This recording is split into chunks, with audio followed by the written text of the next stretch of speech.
hey, what motor you running in that car? Hey, is that Galaxie still running a 390? Huh? Is it? I'm about to answer all those questions.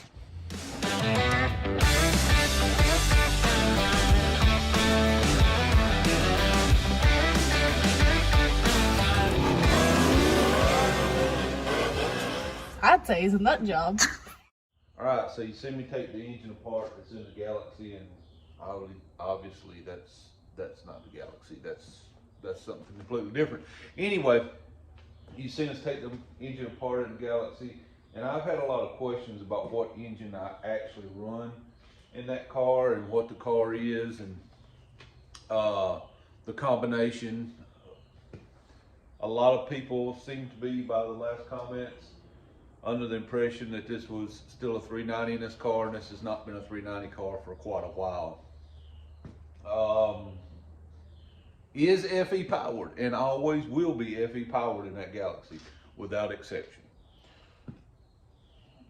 So what is the combination? First off, let's start by talking about what was in the Galaxie. Yes, it was a 390.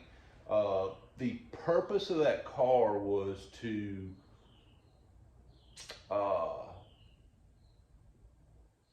be a blueprint for the average blue collar working man or woman with a really tight budget, not a lot of money. It was to show that you could go out and have fun and not spend a lot of money. And it was to show that FEs don't have to be crazy expensive to race. And I also wanted to lay out the blueprint for you could improve as you go. That's what that car was all about. The first engine I put together in that car was as basic as you could get. We started with the stock engine that came in that car in 1963. Bored it 30 over. Put in flat top pistons, a custom ground cam by Powell Cams, and we heavily worked on the heads. We ported the heads, polished in places, valve job, ran a different style spring, several little things, and put it back together with actually with this intake, with a Performer RPM take, because the group that I was racing with, this was about the only choice I had for an intake. So put it back together with this RPM intake and went racing. Now, at that time, the Galaxie crossed the scale with me in it at 4,019 pounds, just a shade over 4,000 pounds. It was like 4,019 pounds or something. 4-speed, and we turned that car in Alabama. I'm trying to think which track it was. I think it was Lassiter Mountain, Alabama. Testing on a Friday night, we went a 786 pass. That was the fastest that motor ever went.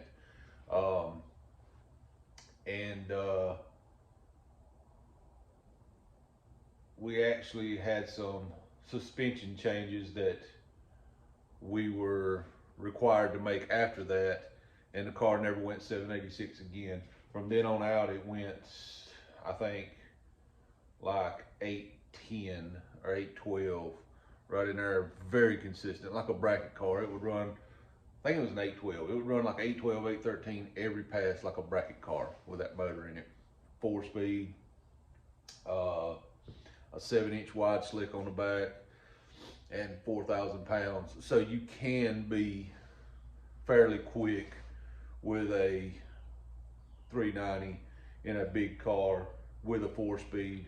Not by today's standards maybe, but you got to compare it apples to apples. We're talking every part on this engine with the exception of the cam, and this intake right here had a 1963 date code on it. It was done with Ford parts.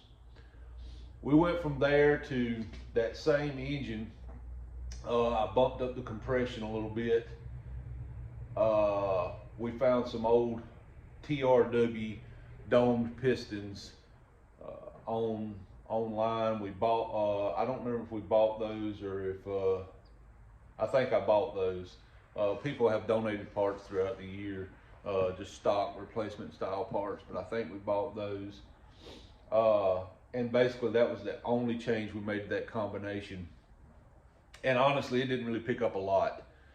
It made some faster passes, but it didn't really pick up a lot. I was struggling with suspension on that car, and the height requirements that we were required. So we started out with that, with the idea of showing you how you can incrementally grow without having to spend an astronomical amount of money. And the truth be told, I was having to save up my own pennies too to try to better the motor. We ended out with the last 390 we ran was a 30 over 390 that had, I think, 14-to-1 compression.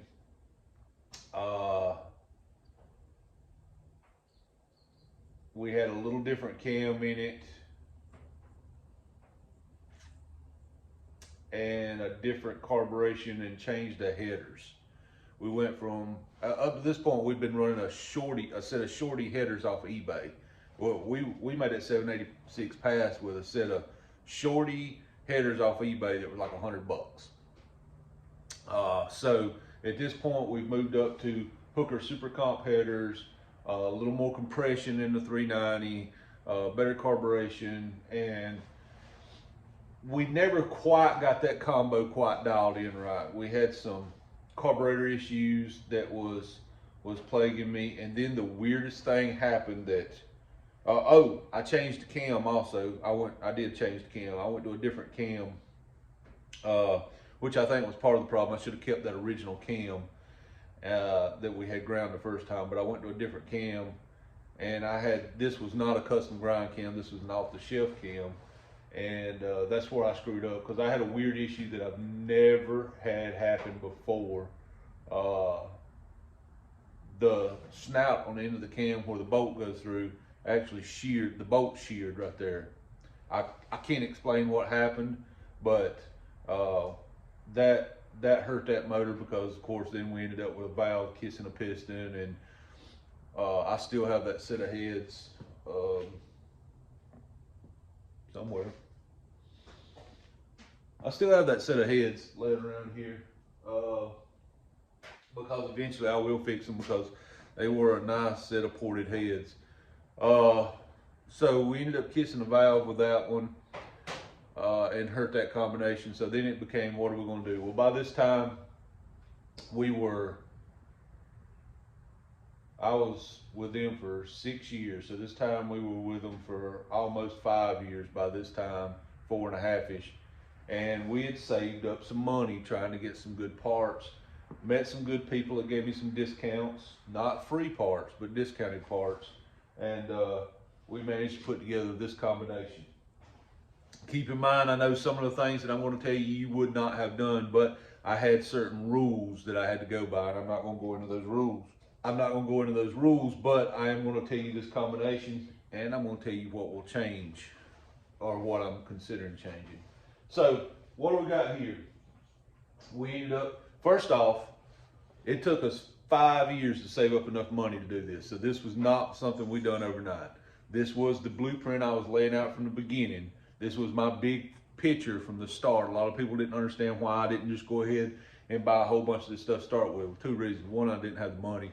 2, it would have defeated what I was trying to do, show you how the average guy can slowly work his way up to something better. You just got to have some patience and squirrel away some money. So it took us 5 years to squirrel away the money for this combination, and I don't have the money to repair it at this moment. That's why it's spread out here on this table. So first off, this is the first year. The only factory forward part I'm running is the block and the timing chain cover. And quite honestly, I've seen some of those marine timing chain covers are finned. If I could figure out how to make them work on this thing, those Holman Moody ones.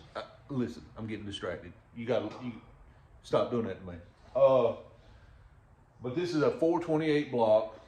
This block is bored 40 over. That's the only forward part we'll be able to talk about in this combination. So we made some phone calls. Again, we got some parts at a slight discount. And by slight discount, I mean some of them might have been like free shipping, to help us out, or some of them might have been, we'll give it to you at 10% off or something. So it wasn't, any of this stuff wasn't free, and I had to spend some good money to get it. But again, not the astronomical money people would have you convinced that FE's cost to build. So let's just start out by saying rods. We got rods from Scat. These are forged rods. The pistons, these are custom made pistons, 40 over flat top custom made pistons from DSS. I'll get the reason these are flat top and don't have a dome in just a minute. These are 40 over flat top DSS pistons, forged. Both of these, the rods, I did not get them directly through Scat. I reached out to Scat and there was none on the shelf. They actually told me there was none in the country. And I found a guy who was a dealer who reached out to me and said, actually, I think I do have a set on the shelf. And he sold them to me at his cost. Now, maybe you could have got them cheaper, I don't know, but he sold them to me for his cost. What I do know is it's the only set I found in the country. So at that time, I had to get what I could get. DSS made these pistons for me. They're custom made forged pistons, flat top, 40 over.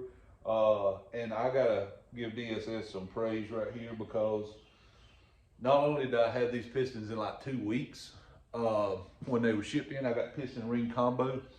When they were shipped in, it looked like UPS had been playing football with a box, and one of the ring packs was broken. And I called DSS. This was no fault of theirs, but I called DSS and said, listen, one of the ring packs is broken. I just need to buy a new set of rings. I'll pay. They were as friendly as they could be.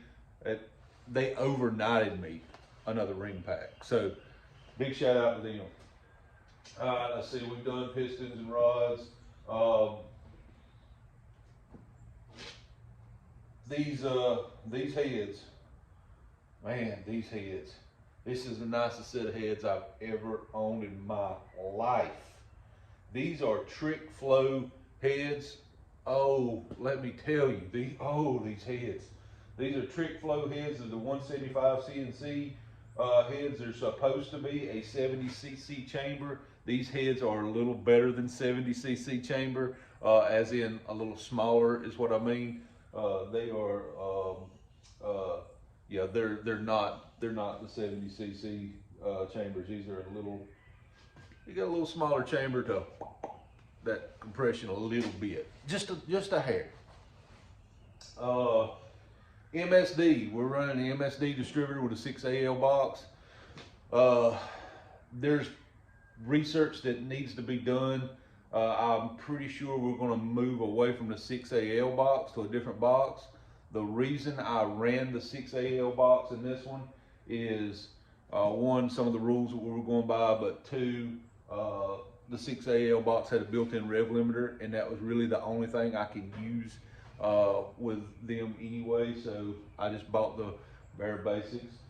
Roller rockers, Harlem Sharp spacers, Harlem Sharp shafts. We got Crowler solid roller lifters, Trick Performance custom push rods. Those push rods look like freaking pinky fingers. I mean, these are monster push rods. And they're solid. You're not going to bend or nothing on them. What else we got here?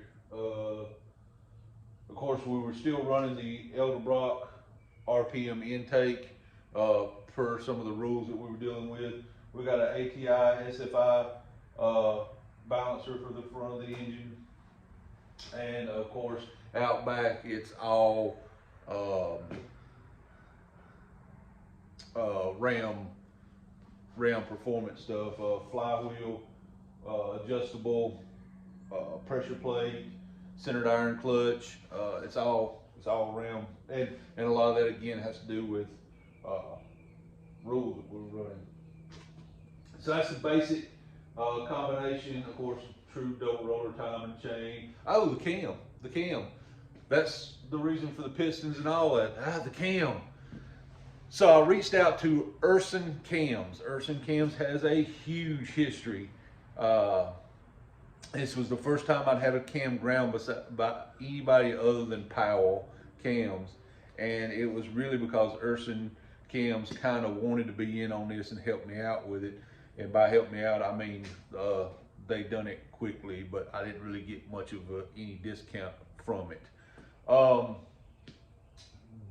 We talked through some scenarios, kind of bench race some things, and they basically told me that, I don't remember how the conversation went, so don't beat me up over the wording of this, but the short Cliff Notes version was high compression in a big block engine was an old school way of thinking that modern technology, you did not have to have that high compression anymore. I didn't need to be chasing 14, 15 to 1 and things like that. That comes into play because we're regulated on what fuel we can run also. So being regulated on the fuel and having to run high compression, it just, they told me if I would, and I'm not going to say the exact number here, but they told me if I would knock a little off of that compression, bring it down a little bit, and give them more volume in the cylinder to put fuel into, that they would make me more power. That modern cam profiles did not require the high compression once thought to make power. We went out back on that one for a while because I'm as old school as it comes, and compression is where we get our power from. Basically, I threw in the towel and I was willing to trust him. And so we went with these pistons, the head, the combo that we have, went out on a limb and trusted them a little bit, and we bumped that compression down just a little bit, and they were right. Man, is this thing a freaking monster. I mean, it makes power. It makes some power.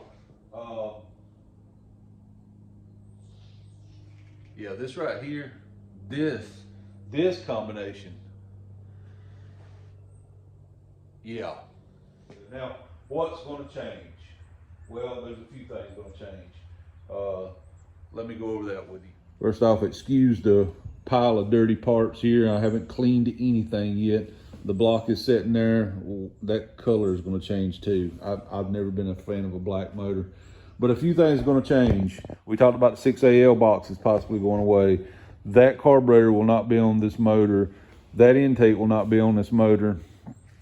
A few little changes. A few little changes are coming. First and foremost, I've got to replace the crank in this engine. Summit has a couple of them in stock that I need. I need a specific crank, and Summit has a couple of them in stock. At the moment, and again, you guys see what I do. It took me 5 years to put the money together to build this motor. I champion the working man, the average working man here, so it took a while. So right now, the funds is not here. This is still a small channel, and I know people like think you make a bunch of money off YouTube, but if you go back and watch the last video I made of how much do they really pay, I'm not really making any money right now. Actually, I'm losing money right now, but it's all an effort to grow. But right now, the money's not there to replace the crank. Now, I know some people have reached out and asked if they could help. I've had several people ask if they could help.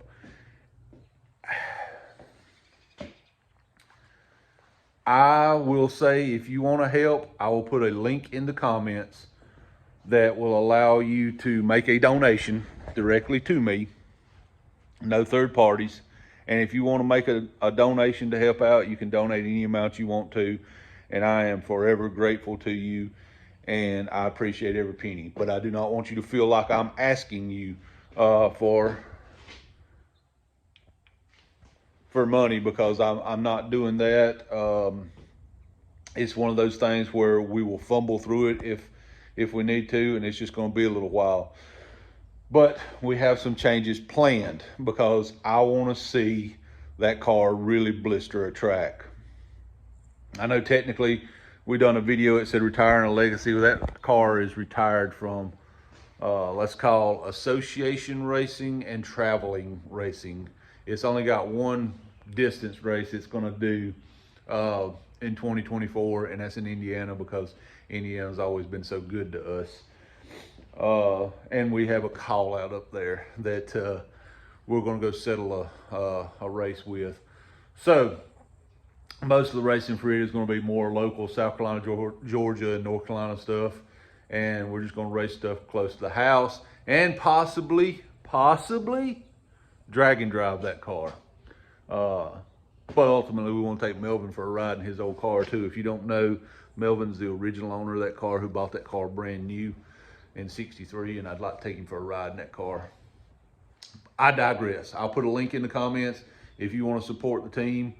We've decided to do a couple things this year. One is there will be no team sponsors this year coming up. If somebody wants to sponsor the car, that's fine. I'll put a sticker on the window or something. That's fine, but it's going to have to be something that I'm already using, and it's going to have to be under the agreement that I get to build the car the way I want to build the car. For a couple of years, it seems like I'm doing stuff to the car other people want me to. All that changes this year. I'm building what I want to build, and it's going to be the way I want to build it, and it's going to be my reputation on the line. We've been building the car the way other people want us to, and the car's not performing like it's supposed to, and my hands have been kind of tied. So this year, it's going to be sponsored by the people. If people want to chip in some gas money, if people want to chip in some parts money, or if you don't have any money and you want to help out, that's where the subscribing, liking, commenting, sharing the videos help, because, well, then the videos make a little money and you can help and not put a thing out there.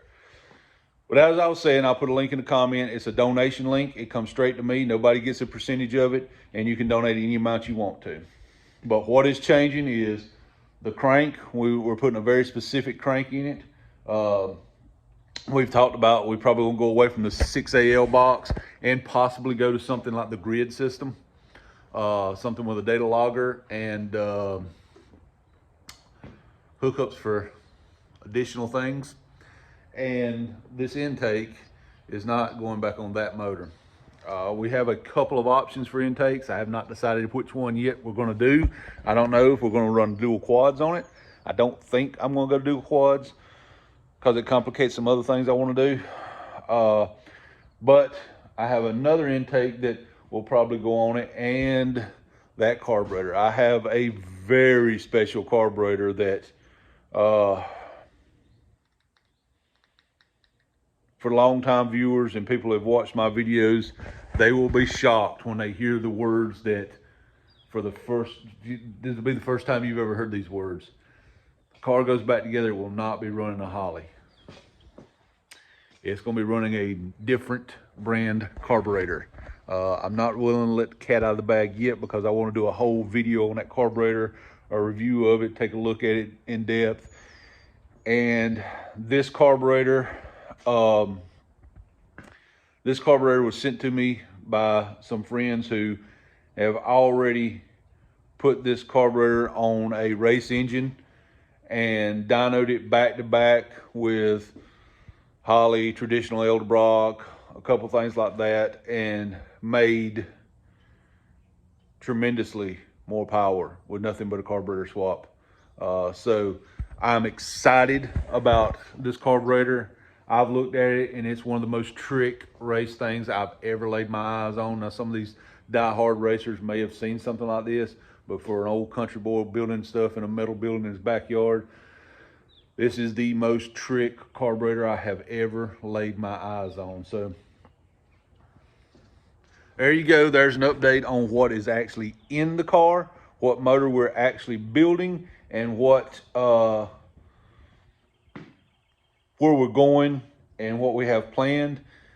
You should see some of that coming after the holidays, because honestly right now there's no money to do it. So in the background while I work on other stuff, you'll probably see parts laid out here, and I'm going to be cleaning them up as I go and just getting them ready, because There's probably going to be some modifiers done to the block for this next setup too. So there's that. And when it goes back together, you know how I like to name all my engines, and I've had several good engines over the years, and one of them had developed a bit of a following. We're bringing it back. You'll see. Anyway, I wanted to give everybody an update, let everybody know what was actually in the car and what we're going to with the car. As far as other changes to the car, it's still going to be a sport 4-speed, just because it's cool to sling a 4-speed down the track in a quick pass, because I want to do some of the stick shift classes. The suspension, it's all changing. We're getting that dump truck lift kit off of it. It's all changing. We will be going to some bars on the back, probably ditching the slapper bars and going to some different bars. Probably not Caltrax, just simply because of cost. But there's another brand out there that a buddy uses that really works well on his. Of course, the lift is going away. The shocks are going to move locations on the rear. And the front suspension is actually pretty good. It's okay. The front suspension has the Moroso trick springs and some 90-10 shocks on it. We may change the shocks, but I think the front's okay. We may, I don't know yet. I'm just thinking of this as I'm saying this, so I may be saying it. I may be thinking wrong at the moment, but right now I'm thinking about possibly an X brace under the frame. We'll see, but there's going to be some changes. There you go, folks. Just a quick update of the motor that's actually what the Galaxie actually runs. I've been keeping that kind of under my hat. But I have every time slip it's ever made. I can also show you some time slips on this combination that people have never seen that car run, because we've done a lot of local testing outside of the eyes of a lot of people, and it was one of those where we had the full intention of shocking some people with this combination, and we were set up to do that, and then we spun a bearing, so it didn't happen. But I can tell you that if this combination had ran what it's ran in testing, there would have probably been some upset people. But that's a story for another time. I hope you guys enjoy. Keep watching. The Galaxie will be back. We've got a Jeep CJ we're about to do some work on in video. We've got the unibody that you've seen us get up and run and drive. We still got to put brake lines and fuel system on it. Yeah, we've got a few projects coming up. I've got to do some minor tweaks to the wagon because I got something fun I'm gonna do with it. But we've got a 72 Ranchero up there we got to do some work on too. So we got plenty of content, and we got a couple of FE motors we got to do. We still got spots for that giveaway motor back there, 40 spots at $40. You can find that on Frizzell Racing, our Facebook page. I've got FE here, I've got FE back there. So y'all hang in there. There's gonna be a lot of content. God bless y'all. Hope the Lord blesses you more today than he did yesterday, and I'll see y'all on the next one.